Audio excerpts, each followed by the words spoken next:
ustedes ya saben, la médula está dentro de la columna vertebral. ¿No es así? Y a medida que va corriendo por la columna vertebral, como ustedes pueden ver en la figura, la médula va adelgazando, ¿sí? En la parte superior es más gruesa, en la región lumbar tiene también un engrosamiento, y más o menos entre la primera y la segunda vértebra lumbar, y es importante que sepan esto, la médula espinal termina en forma de un cono medular. Se llama así, el cono medular. ¿Ya? Si ustedes pueden ver en esta figura, miren ustedes, termina en forma de un cono medular. ¿Ya? Y después se continúa con una prolongación nerviosa que se llama el filum terminal. Ahí están viendo. Y a continuación del filum terminal hay una serie de fibras nerviosas que se llaman la cola de caballo. Miren ustedes. ¿Ya? ¿Dónde termina la médula espinal? A nivel de L1, miren ustedes, L1 y L2. En ese espacio está el cono terminal y ahí están viendo ustedes el filum terminal. ¿Ya? Y luego la cola de caballo.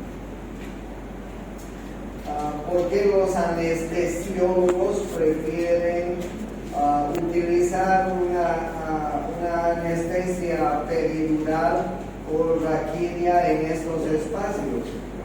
¿Por qué en L3 o en L4? Ese es el lugar preferido de los anestesiólogos para colocar una infiltración de anestesia. Porque ustedes se dan cuenta que ahí abajo no van a lesionar la médula espinal, ¿no es así? Por eso es que ellos entran en el espacio que hay entre L3 y L4 generalmente. ¿Ya? Entonces, bien, ustedes pueden ver que la médula espinal está ocupando toda la columna vertebral, pero y además también pueden ver los diferentes segmentos que tiene la médula espinal, ¿no? Ahí ustedes están viendo el segmento cervical, el de color verde, ahí están viendo el segmento torácico de color azul, el segmento lumbar de color rojo oscuro y el segmento sacro de color rojo más claro, ¿no? Y ustedes saben que de cada segmento salen los diferentes nervios raquídeos. Miren ustedes, del segmento cervical salen los 8 primeros nervios, los 8 pares de nervios cervicales. ¿Ok? El primer par, miren, encima del atlas. El segundo par, debajo del atlas. El tercer par, debajo del axis. Y así sucesivamente los... oye, ¿no es muy tarde para que llegues? Ya. ¿Cuánto tiempo debe estar este? ¿Tienes que llegar aquí? Yo también tengo que trabajar, me ha atrasado un poco. Bueno, ustedes pueden ver entonces cómo, por ejemplo, el nervio cervical 8 está saliendo debajo de la cervical 7.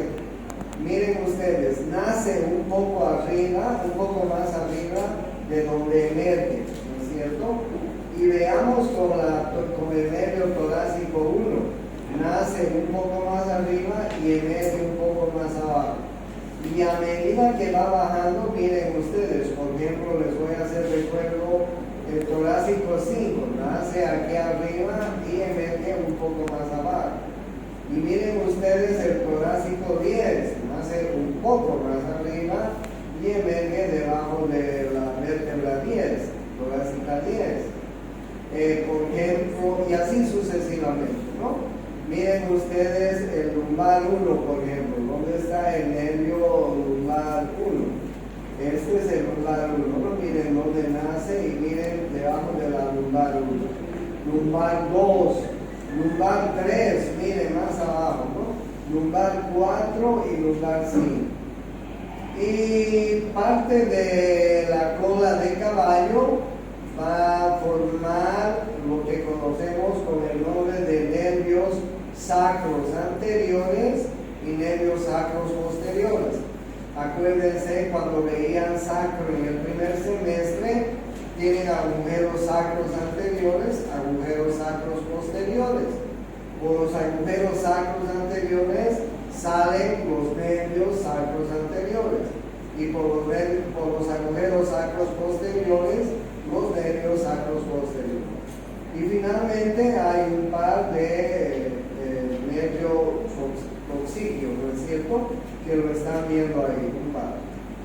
Entonces, de esta manera está la columna vertebral.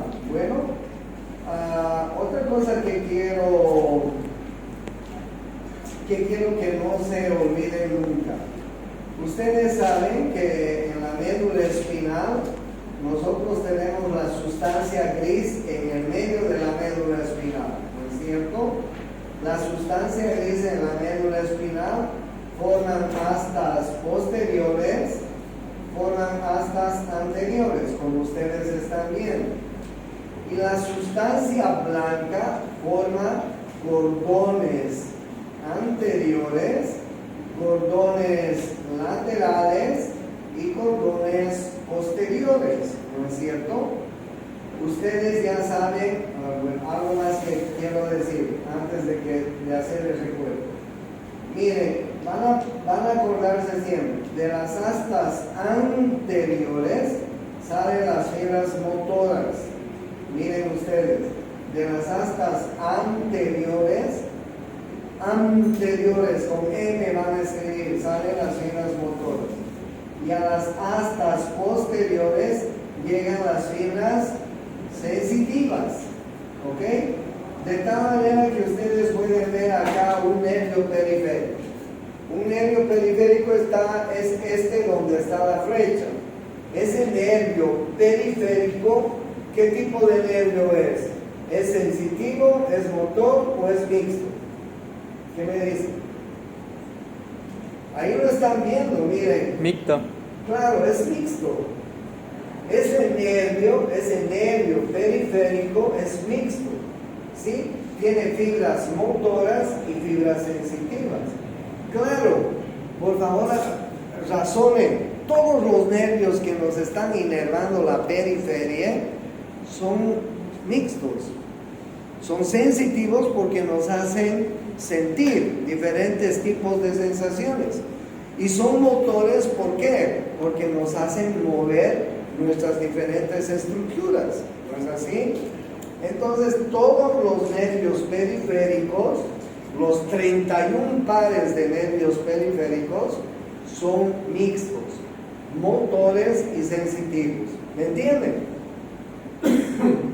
Ustedes están estudiando y están dando repasos de las fibras sensitivas, de las fibras ascendentes, ¿no es cierto? Tacto fino, tacto grosero, termoagésico y las propioceptivas. ¿Dónde está la primera neurona? Okay. Ahí está el ganglio raquídeo. Miren ustedes, un poquito, estas son las astas posteriores. Estas son las fibras posteriores, mejor dicho, perdón. Estas son las fibras posteriores que están entrando a las astas posteriores. Estas fibras posteriores que están entrando a las astas posteriores de la médula son ¿qué tipo de fibras? Sensitivas, chicos. Sensitivas, acuérdense. Eso es lo que estamos viendo, ¿no? ¿Y cuál es la primera neurona? El ganglio raquídeo. Ahí lo tienen, el ganglio raquídeo, ¿no? Entonces, en la vía del tacto fino, en la vía del tacto grosero, en la vía termoagésica, en la vía propioceptiva, eso que ustedes han aprendido estas semanas, saben que la primera neurona es el ganglio raquídeo. Y es ahí el ganglio raquídeo, ¿no? Entonces, las fibras las fibras motoras salen del asta anterior, las fibras sensitivas llegan al asta posterior. Ambas fibras se unen y van a formar los nervios periféricos, los 31 nervios periféricos. Pero ojo, cuando se unen las fibras motoras y sensitivas, van a formar dos raíces. Miren la raíz anterior, esta es la raíz, y aquí están viendo la raíz posterior. ¿Ok? La raíz posterior de todos los nervios periféricos o raquídeos, de todos ellos, inervan esto, perdonad. Todo esto. ¿Cómo se llama en portugués todo esto? En español se llama espalda. Costas. Ok, esta es la palabra. Entonces en español inervan esas raíces posteriores, inervan todos los músculos que tenemos en las costas. En español, en la espalda. En el tórax posterior, las raíces posteriores. Las raíces anteriores vienen a la parte anterior del tronco. Y esas raíces anteriores forman plexos. El plexo cervical, el plexo braquial, el plexo lumbar y el plexo sacro. ¿Ustedes ya saben cómo está el plexo cervical y el plexo braquial? No me digan que no, sí que saben, porque han debido aprender en el anterior semestre el plexo braquial. ¿Sí? Ay, miércoles, o no, ¿han llegado o no? Mierda. Han pasado de noche la anatomía 1, caray. Bueno, pero no les voy a tomar ahora.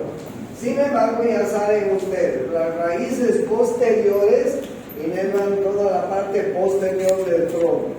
Y las raíces anteriores están inervando toda la parte anterior. Chusma, ¿por qué llegas tarde?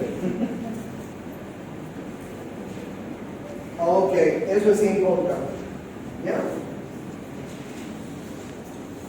Bien, esto es lo que quería mostrarles. Ahora bien, miren ustedes lo que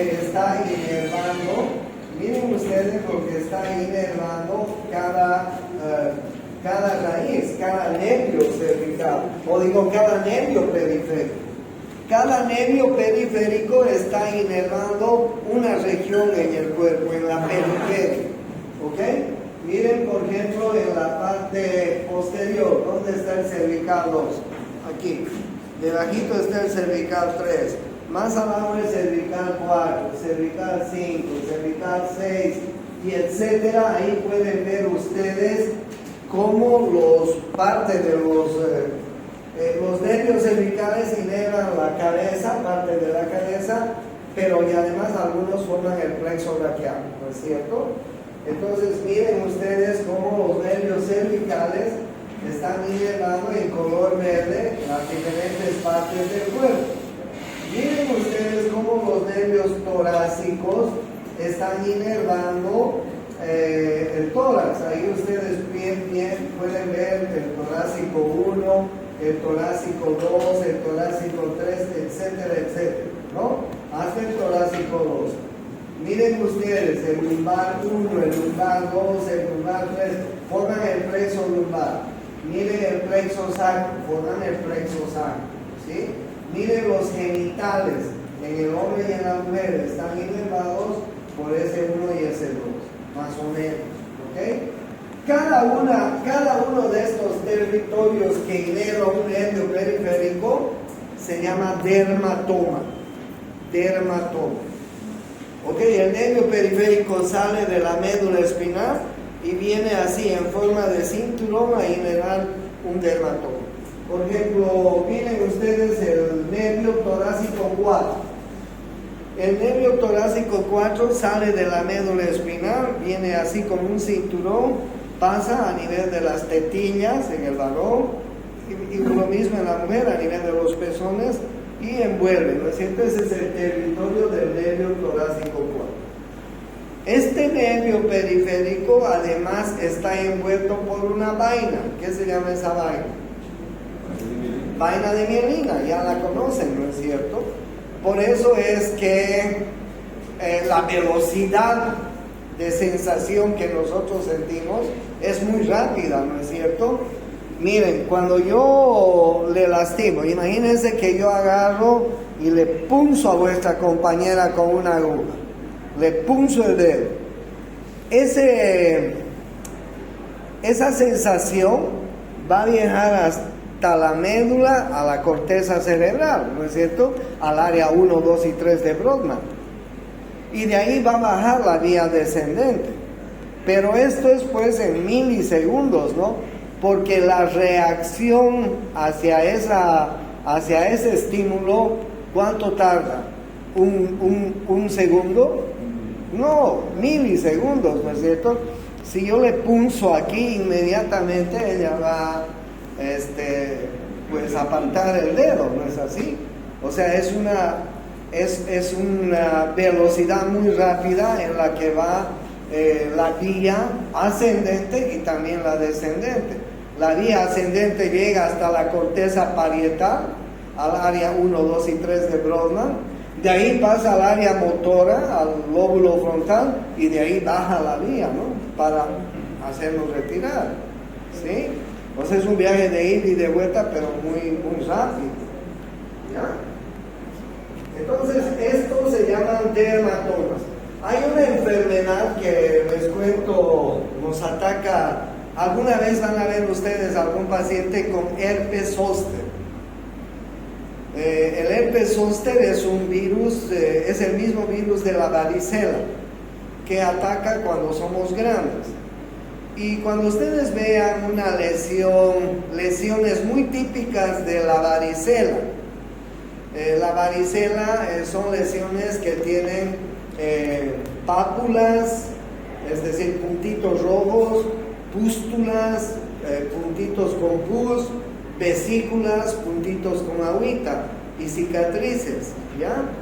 Se le llama lesión en cielo estrellado. Cuando da el herpes zóster, tenemos la misma lesión en todo el trayecto del medio periférico. Es un virus que se llama el virus del herpes zóster. Encima el desgraciadito, además de atacarnos el medio periférico, nos desmieliniza. Es decir, destruye la vaina de mielina del medio periférico. Por eso es que la sanación, la curación de un paciente que tiene herpes zóster a veces tarda mucho. He tenido una viejita que le dio un herpes zóster, pero desgraciadísimo, ¿no? Tardé un año en curarle porque le dolía, ¿no? Entonces, dermatomas, no se olviden, así se llaman estos. ¿Okay?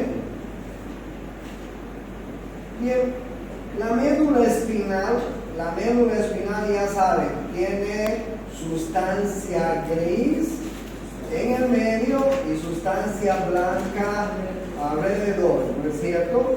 Esto se llama el cordón anterior, lo que está adelante.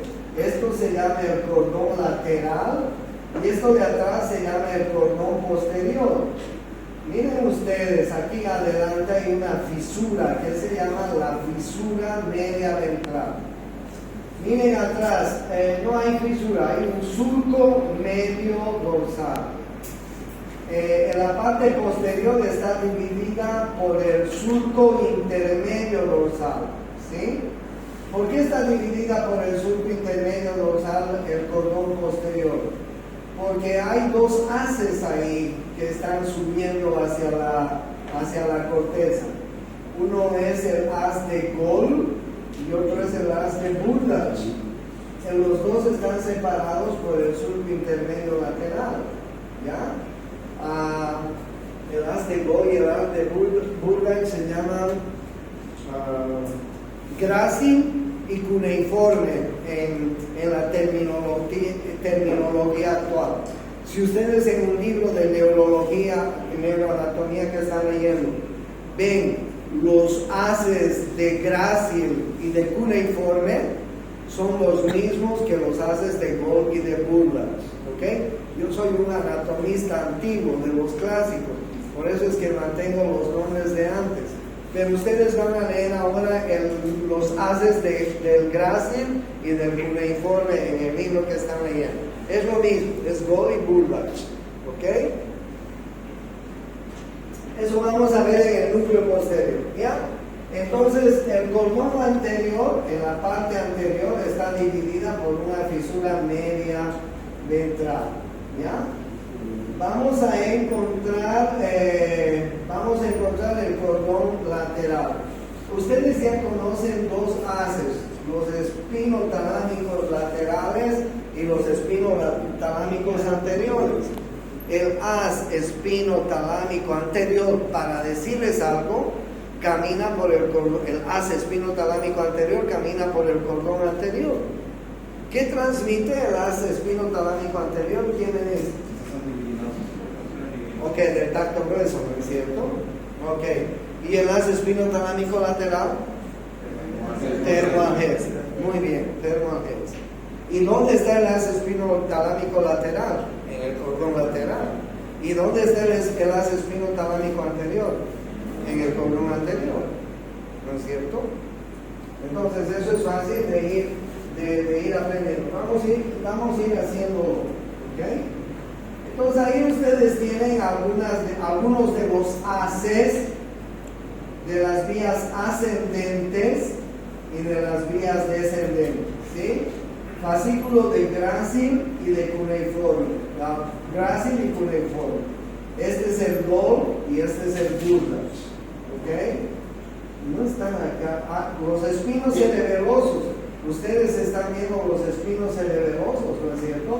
¿Dónde está el espino cerebeloso posterior? Aquí está el espino cerebeloso posterior. Ustedes saben que las vías propioceptivas van hacia el cerebro por los haces espinos cerebelosos, ¿no? ¿Sí o no? Eso ya lo aprendí y me están dando en la práctica. Y ahí ustedes van a ver las vías descendentes, las vías que descienden desde la corteza cerebral hasta la médula y luego a la periferia. ¿Ya? Esa es la médula espinal. A ver si hay algo más. Bien, entonces ya saben, este es el asta anterior, este es el asta posterior, el asta lateral. El asta lateral, que no les he mencionado ahora, se los menciono, es el asta de donde nacen las fibras simpáticas y parasimpáticas. ¿Ya? Bueno, vamos a ir viendo con el correr del tiempo algunas cosas importantes.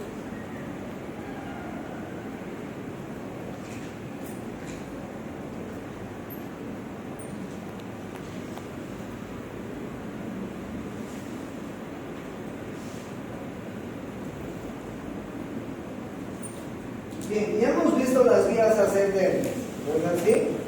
Ahora vamos a empezar a ver las vías descendentes. Pero de las vías descendentes vamos a ver solamente las vías piramidales. ¿Ok? ¿Por qué se llaman piramidales? Porque bajan sobre todo cuando llegan al bulbo raquídeo, bajan por la parte anterior del bulbo, Y la parte anterior del bulbo tiene dos columnas que se llaman las pirámides bulbares, ¿ok? Por eso que estas vías se las llaman las vías piramidales. ¿Cuáles son? Vamos a ver solamente las tres primeras, ¿ya? La vía córtico-espinal anterior o directa, la vía córtico-espinal lateral o cruzada y las fibras córtico-nucleares, ¿ok? Miren una cosa. Cuando hablábamos de las vías ascendentes, hablábamos de los haces espino, porque empezaban en la médula espinal, espinotalámicos, por ejemplo, porque de la médula espinal subían hasta el tálamo, ¿no es cierto? Ahora estamos al revés. Como empiezan en la corteza cerebral, estamos hablando de las vías córtico-espinales. Es decir, empiezan en la corteza, terminan en la médula y luego en la periferia. Ahora les voy a mostrar las vías del tracto córtico-espinal anterior o directo y tracto córtico-espinal lateral y cruzado. ¿Ya? Miren ustedes, empieza en la circunvolución precentral, en el lóbulo frontal. Ojo, delante de la cisura de Roland. Acuérdense que la corteza de la sensibilidad estaba en la circunvolución postcentral, ¿no? Esta está en la circunvolución precentral, delante de la cisura de Roland. En el lóbulo frontal, acuérdense que la sensibilidad está en el lóbulo parietal, este está en el lóbulo frontal. Ahí empieza la motricidad, Y miren ustedes desde la circunvolución precentral cómo baja la vía. No, miren que no hace sinapsis con nadie, es una neurona muy larga. Cuando está en el encéfalo, va a bajar por la cápsula interna. Esta es la cápsula interna. Pasa por el brazo posterior de la cápsula interna, la rodilla, brazo anterior de la cápsula interna. Se va directamente. Miren que no hace sinapsis con nada. El tálamo queda a un lado, los núcleos de la base a otro lado, y no hace sinapsis con nada. Se va directamente a la vía. ¿Ya? Llega al mesencéfalo. En el mesencéfalo se localiza en el pie peduncular del mesencéfalo. Cuando veamos mesencéfalo, les voy a mostrar cómo es el pie peduncular en el mesencéfalo. Es la parte anterior del mesencéfalo. Llega a la protuberancia. En la protuberancia hace sinapsis con otras neuronas, ¿ya? Porque la protuberancia estopea un poco, porque hay fibras que están yendo al cerebelo, hay fibras que están subiendo arriba, que están bajando. Entonces, en la protuberancia hace un poco de stop, se sinapsea con otras neuronas y sigue bajando. ¿Miren? Y llega finalmente a la pirámide vulvar. Yo les decía que la parte anterior del bulbo raquídeo se llama la pirámide vulvar. ¿Ok?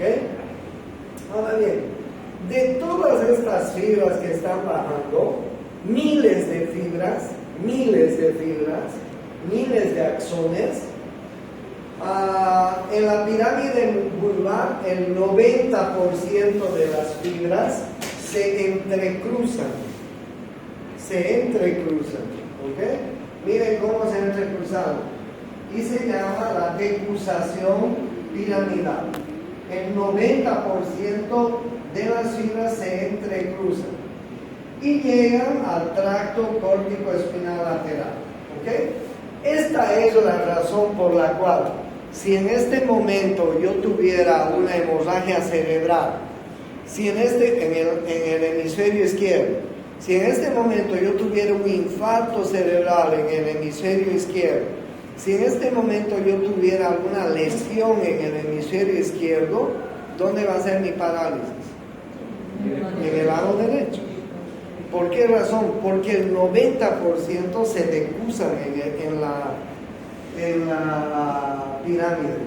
pirámide vulvar. Se llama la decruzación, como ustedes están viendo, piramidal. Esa vía que les estoy mostrando es la vía córtico-espinal cruzada. ¿Ok? Llega al cordón lateral de la médula espinal.